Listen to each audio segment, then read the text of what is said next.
In 1947, a man named Andy Dufresne came to Shawshank prison. He was a banker. A court said he killed his wife and her lover.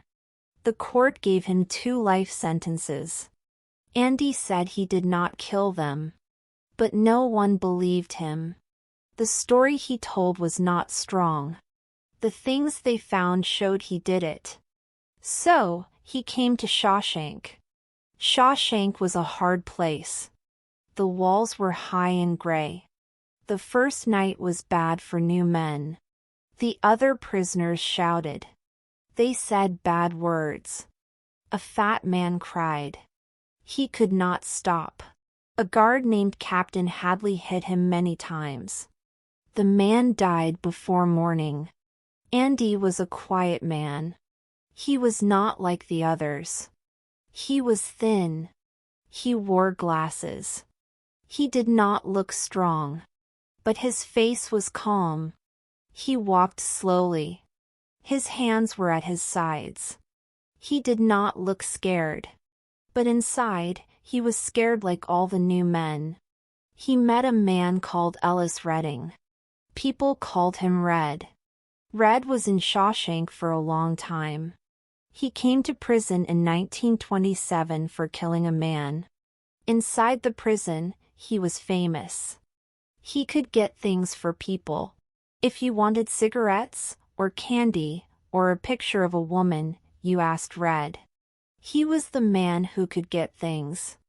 After 1 month, Andy spoke to Red. He asked Red for a rock hammer. Red was surprised. A rock hammer is a small tool. People use it to shape rocks. Andy said he liked rocks. He wanted to make small things from stone. He said it was something he liked to do. Red thought this was strange. But he got the hammer for Andy. It was a small hammer, about 7 inches long. Red looked at it. He thought, you cannot use this to dig out of prison. It was too small. So, he gave it to Andy. Andy worked in the laundry. The laundry room was very hot. The work was wet and hard. The prisoners washed clothes from many places outside. They stood for many hours. Andy did his work. He did not talk much. One day in 1949, Andy was on the roof with some men. They were putting tar on the roof. Captain Hadley was there too. He was talking to another guard. He was very angry. He got some money from his brother who died. But the government wanted a lot of money in taxes. He said he would give the money to his wife. But the taxes were too much. He was very angry about this. Andy heard him. He walked to Hadley. This was dangerous. Guards could beat you for speaking to them. But Andy decided to try. He told Hadley he could help him. He could make a plan so Hadley kept all the money. Andy knew about money and taxes. He said he would do the work for free. But he asked for one thing. He wanted cold beers for the men working on the roof. He said it would be good if they could feel like free men, drinking beer in the sun. Hadley looked at Andy. He thought Andy was making a joke. But he decided to listen. Later, Andy did the papers. Hadley got all the money. He did not pay taxes. He was happy. So, that day, he brought 3 beers for each man on the roof. The men drank and smiled. Andy did not drink a beer. He sat in the shade. He smiled a little. Red watched him. He thought Andy did this just to feel normal for a short time. After this, other guards came to Andy. They wanted help with their taxes. Andy helped all of them. He became useful to the guards. The guards liked him. They helped protect him a little. The bad prisoners did not trouble him much now. In 1950, Andy went to see Warden Norton. The warden was the head man of the prison. He was a serious man. He always had a Bible with him. He talked about God and rules. But he was not a good man. He had a secret business. The warden used prisoners to work for the town. The state paid money for this work. But the warden took more money than he needed. He kept the extra money. This was against the law. He needed someone smart to take care of the money. Someone who could hide it. He chose Andy. Andy started to work in the prison library. The library was small and old. An old man ran it. His name was Brooks Hatlin. Brooks was in prison for 50 years. He was like a part of the prison. Andy helped him. But most of the time Andy worked for the warden. He wrote in the money books. He moved money to different places. He made up a fake person. The name was Randall Stevens. This person had papers for a birth, a social security number, and bank accounts. All the bad money went to Randall Stevens. The papers were very good. No one could find the truth. Andy became important. He got a better cell. He had more freedom. He stayed in the library more. In 1952, Brooks Hatlin got parole. He was set free. But the world outside was strange to him. He was afraid. He could not live in the new world. After a few months, he killed himself. The men in Shawshank heard the news. They were sad. Red said Brooks was institutionalized. This means he got used to prison life. He needed the walls. Outside, he was lost. Andy took over the library. He wanted to make it better. He wrote a letter every week to the state government. He asked for money for books. He asked for new shelves. At first, they did not answer. But Andy did not stop. He wrote every week. After 6 years, in 1958, the state sent some money and many old books. They also sent some music records and a record player. Andy made the library a good place. He helped prisoners learn to read. He helped them finish high school. He even played music on the loudspeakers sometimes. One day he played an opera song. The beautiful music filled the prison yard. All the men stopped. They looked up at the loudspeakers. For a few minutes, they felt free. The warden was angry. He put Andy in the hole for 2 weeks. The hole was a small, dark room. But Andy said it was worth it. He said the music was something inside you. The prison could not touch it. Years went by. Andy kept working for the warden. He kept making the library better. He seemed calm. But Red saw something in his eyes. A kind of quiet fire. A hope that was very deep. In 1963, a new prisoner came. His name was Tommy Williams. He was young, about 20. He was in prison for stealing from houses. He was wild and loud. But he was not a bad man. Andy helped him. He taught Tommy to read and write better. Tommy wanted to get his high school paper. Andy taught him. One day in 1965, Tommy talked to Andy and Red. He told a story about a man he met in another prison. That man, Elmo Blatch, liked to talk about the bad things he did. He said he once killed a rich golfer and his girlfriend. He shot them in bed. He did it while stealing from their house. He said the woman's husband was a banker. The police thought the banker did it. Blatch said the banker went to prison for his crime. He laughed about it. Andy listened. His face became white. He asked Tommy many questions. The details were the same as his own story. The time, the place, everything. Andy knew Tommy was talking about the real killer. Andy did not do the crime. He went to Warden Norton. He told him the story. He asked for a new trial. He said Tommy could speak for him in court. The warden listened. He looked serious. He said he would think about it. The next day, the warden called Andy to his office. He was not alone. Captain Hadley was there. The warden said he thought about Andy's story. He said he could not allow it. He said Andy was a liar. He said Tommy's story was not true. Andy said he needed to be treated fairly. The warden got angry. He sent Andy to the hole for 1 month. He said Andy needed to think about the rules. Then, the warden called Tommy to his office. He talked to Tommy alone. He acted nice.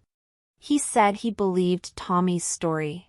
He asked Tommy if he would tell it in court. Tommy said yes. He wanted to help Andy. The warden smiled. Then he sent Tommy outside. Captain Hadley was waiting. Tommy walked in the yard. Hadley called him. When Tommy turned, Hadley shot him.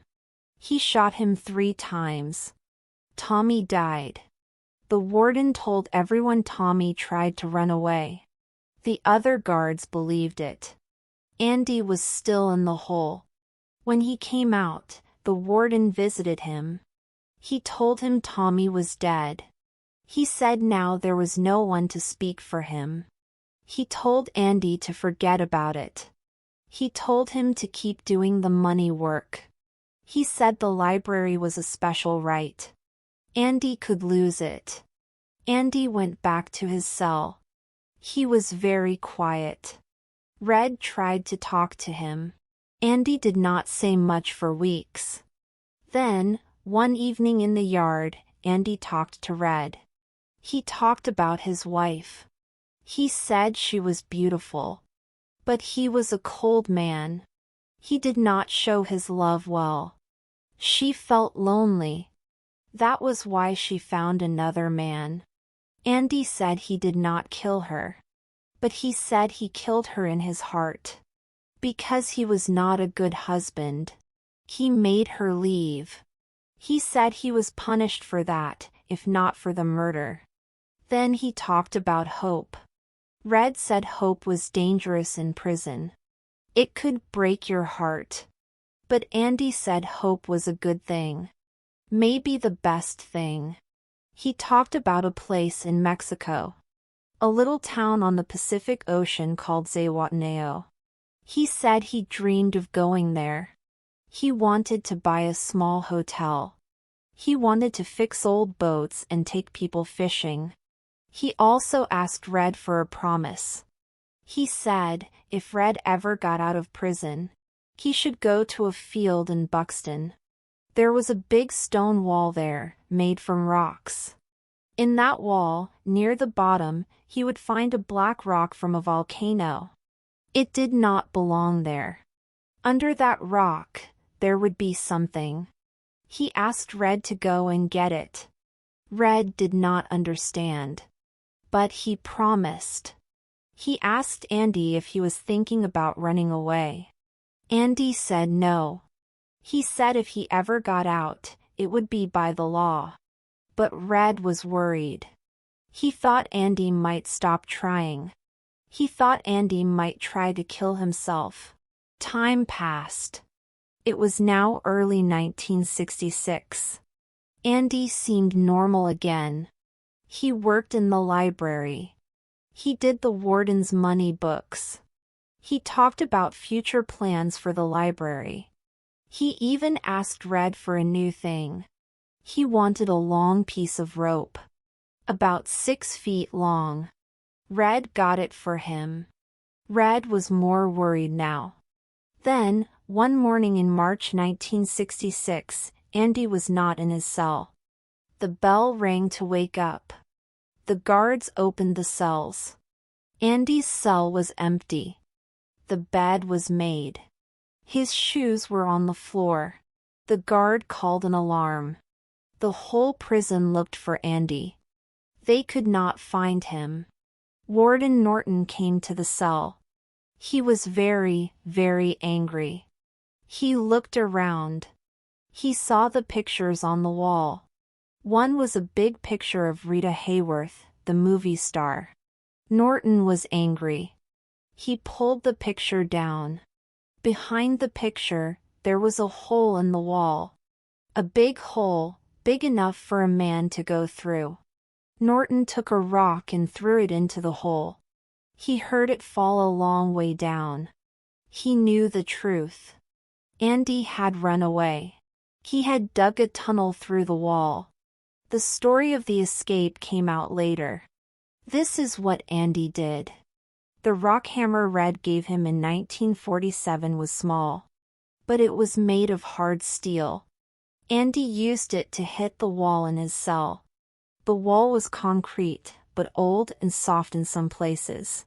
He covered the hole with the picture. Every night, he worked a little. He put the dirt and wall pieces in his pockets. During his time in the yard, he would let the dirt fall from his pants. The wind blew it away. No one saw. The tunnel went through the wall. Behind the wall was a space. It was a space for pipes. Andy moved through it. It led to a pipe for waste. A big pipe that took waste away from the prison. The pipe ended outside the walls, near a small river. On the night of the escape, there was a big storm. Thunder, lightning, and heavy rain. Andy waited for the right time. He used the rope Red got him to tie his things together. He had the warden's suit and shoes, and all the money papers. He went into the tunnel. He took the picture with him. He crawled to the waste pipe. The pipe was old and broken. It was full of waste. It smelled very bad. Andy had to crawl through 500 yards of this pipe. It was very narrow. But he did it. He came out at the river. The rain washed him. He was free. He went to the bank the next day. He used the name of Randall Stevens. He had all the very good papers. He went to many banks. He took all the money that belonged to Warden Norton. Over $370,000. He also went to the post office. He mailed a box to a newspaper in the town. Inside were the money books and proof of all the warden's crimes. The bad things, the killing of Tommy, everything. Then Andy Dufresne was gone. He drove south, to Mexico. The next day, the newspaper printed the story. The police came to Shawshank. They arrested Captain Hadley for killing Tommy. They went to arrest Warden Norton. Norton was in his office. He saw the police coming. He opened his safe. He wanted to take his money and run. But the safe was empty. Only one thing was inside. It was Andy's prison Bible. The one Norton gave him years ago. Norton opened the Bible. On the inside, Andy had written words. It said, "Dear Warden, you were right. Salvation lay within." Norton did not understand. Then he looked closer. The pages of the Bible were cut in the shape of a rock hammer. The small hammer was in the Bible all those years. Norton heard the police outside his door. He took a small gun from his desk. He shot himself. Andy was gone. He was like a ghost. But he left something for Red. A few weeks after the escape, Red got a postcard in the mail. It had no name of who sent it. It was from a small town in Texas, near Mexico. The card had no words. But Red knew it was from Andy. It meant Andy got to the border. Life went on in Shawshank. Red missed his friend. In 1967, Red went before the parole board again. He was in prison for 40 years. He was an old man now. He did not say the words they wanted to hear. He just said he was sorry for his crime. But he did not think about it now. He said he was an old man, and he just wanted to live the rest of his life without trouble. The board gave him parole. Red left Shawshank. He went to live in a halfway house. He got a job at a food store, putting food in bags. He had to see a parole officer every week. The outside world was big and loud. Cars were fast. People were busy. Red felt small and not useful. He felt like Brooks Hatlin. He thought about breaking his parole. Maybe he could steal from a store. Then they would send him back to Shawshank. Back to the place he knew. This thought was strong.